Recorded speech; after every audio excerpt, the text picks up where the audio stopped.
Pernyataan pihak Badan Narkotika Nasional yang menduga hasil tes urin calon Bupati Ogan Ilir Awe Noviadi dimanipulasi dibantah tim dokter Rumah Sakit Muhammad Husin yang memeriksa kesehatan setiap calon peserta kepala daerah di Sumatera Selatan.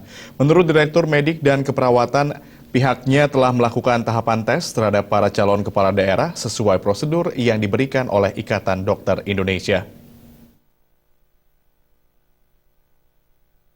Tim dokter Rumah Sakit Muhammad Husin (RSMH) yang melakukan pemeriksaan terhadap calon bupati dan calon wakil bupati Pilkada Sumatera Selatan menggelar jumpa pers di RSMH, Palembang pada Selasa malam kemarin.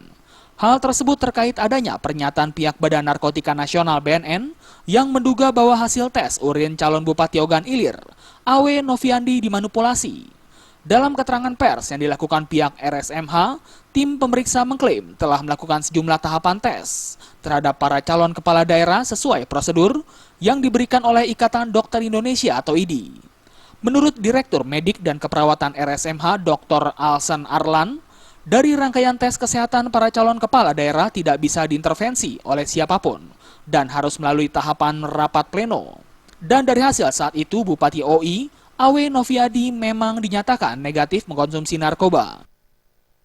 Di wilayah yang nanti yang memutuskan KPU, kita hanya melakukan pemeriksaan apa yang dimintakan oleh KPU melalui di wilayah, dan standar kita adalah standar yang sama dengan pedoman yang diberikan oleh PBID dengan pemeriksaan. Dan semuanya kita lakukan dengan prosedur yang sudah baku, dan prosedur itu dipertanggungjawabkan oleh seluruh tim. Artinya kesimpulan hasil pun dibahas dalam tim. Kita punya dokumentasinya dan hasilnya pun sampai saat ini masih terdokumentasi.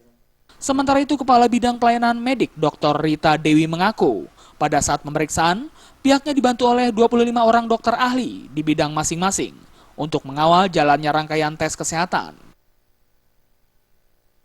Pada saat tes kesehatan Cabub dan Cawabub peserta Pilkada serentak di Sumatera Selatan pada November 2015 lalu, setiap pasien atau calon kepala daerah didampingi satu orang perawat. Kemudian pasien dikawal untuk membuang air seni di kamar mandi terbuka yang air seninya langsung dimasukkan ke dalam laboratorium yang berada tepat di depan kamar mandi. Tim pemeriksa kesehatan pun meyakini sudah menjalankan tugas dengan baik dan sesuai prosedur.